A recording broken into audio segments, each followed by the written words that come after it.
Hi, I thought I'd take a look at X-Force number 3 from way back in 1991 when Rob Liefeld was part of Marvel and everyone else. Just before Image Comics, I think in 1992. Also in 1992, in October of 1992, was the debut of the X-Men cartoon. But as you'll see in this issue, X-Men were white hot without the cartoon. So all you youngins out there that thought that the cartoon put them on the map, it didn't. X-Men was pretty big in the late 80s into the 90s, and so white hot that that's what led to the cartoon. So let's take a look at this. This is, of course, Liefeld art. Liefeld is credited as art and plot, and Fabian Nicieza is credited as basically writing, but like word balloons. I'm sure there are a lot of notes from Rob Liefeld on the plotting of this adventure here. Spider-Man's here, but he turns up in like the last page. Let's take a look. So at this point, and here's a Cable in a big back metalized armor thing. Jumping ahead here. Here's a snapshot of 1991. This is Bill and Ted's Excellent Adventure. I think the first movie video game. So here's for Game Boy and NES. Here's the Game Boy screenshots, and here's Keanu Reeves, way back. He's been part of a lot of like legendary franchises. Battle Cry. So here is the female Banshee, Stilla Cassidy, and here is Juggernaut and Black Tom, and here she is fighting these guys. So they're holding this building hostage. And no one knows what to do about this. And so Banshee is flying around, and lots of great art with Juggernaut fighting Banshee here. Banshee flying around with that amazing, awesome cape of hers. And Black Tom and Juggernaut try to shoot her down, so here comes Black Tom with his shillelagh or whatever that was. I can't remember the exact name of his weapon, and shoots Banshee, and she goes flying down. But then a little ship comes up, and out of it comes the voice of Cable, and here he is with Domino with a very 90s Rob Liefeld helmet on. Here is a bunch of different t-shirts of what Marvel was pushing at the time. So here are images from the from Jim Lee's X-Men #1 in black and white, all over t-shirts. These look pretty neat. These are all illustrations of the actual t-shirts.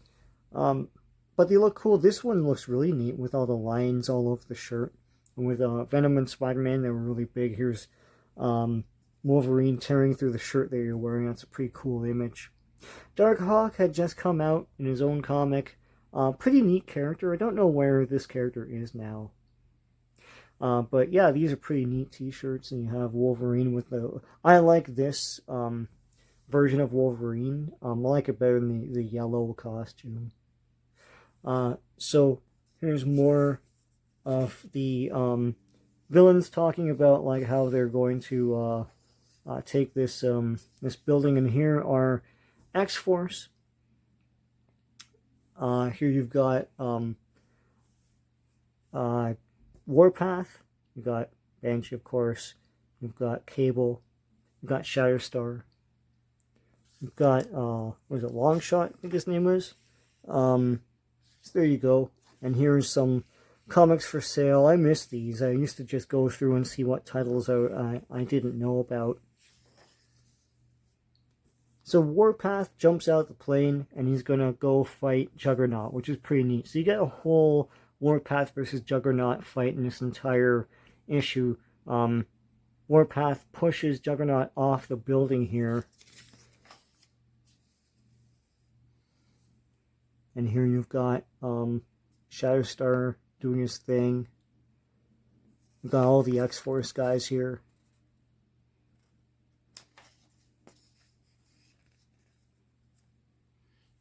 And they're all trying to fight these guys that have overtaken this building. There's Black Tom, he's all mad.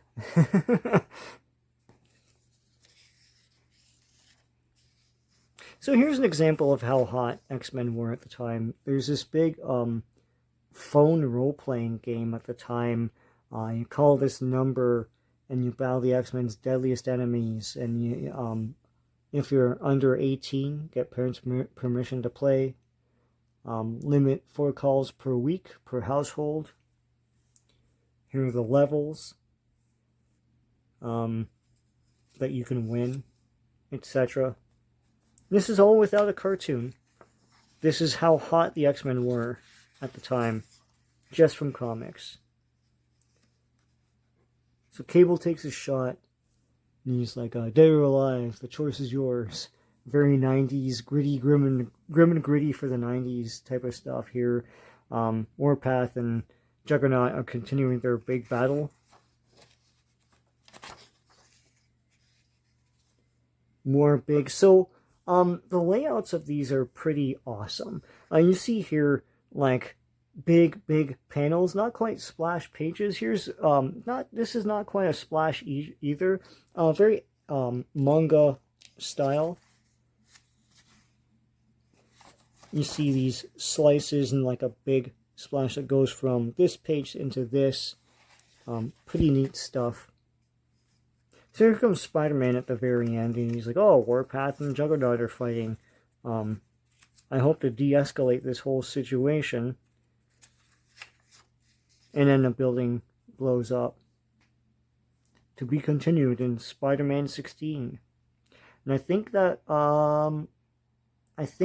that might have been the issue where McFarlane finally gave up.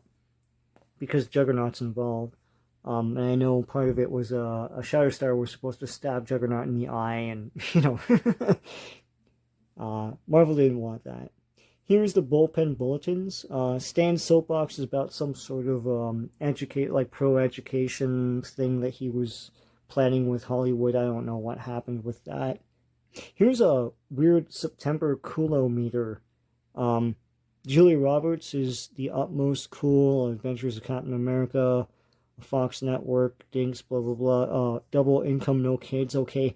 Child TV stars in prison, Paul Abdul, Bananas, Diplomatic Immunity, Motorcycles, Tiny Toon Adventures is in the middle here, Marrying Millionaires, 70s rock groups, so now we're entering the uncool. Total Lunar Eclipses, 70s rock groups are big now. Marvel Fanfare, Country Western Music, Rick Dees, Lip Syncing, Goatees, Tube Socks, Flea Markets, which are always great for me. Kiefer Sutherland, they had something against him. Bowling and the metric system, which Americans hate the metric system. They just do. Here's a holiday savings coupon. I love just looking through these.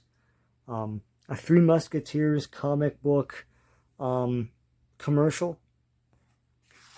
And here on the back you see X-Men action figures. Once again, without the aid of a cartoon. Nightcrawler, Storm, Cyclops, Colossus, Wolverine, Archangel, rather than Angel, Apocalypse, Juggernaut, Magneto. These are the Toy Biz figures.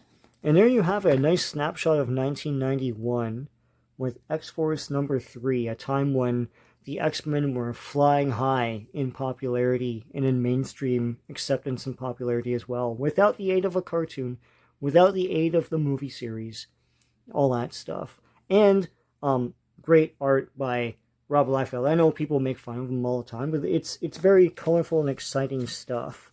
Really, and you can tell he's having fun with the cape on Banshee here. I just love this layout here. It's sort of like pie slices. Excellent stuff. Fun stuff. Nostalgic as well. If you like this video, please give a like to this video. And please subscribe to my channel. Lots of great comic book stuff on here. So until next time, take care.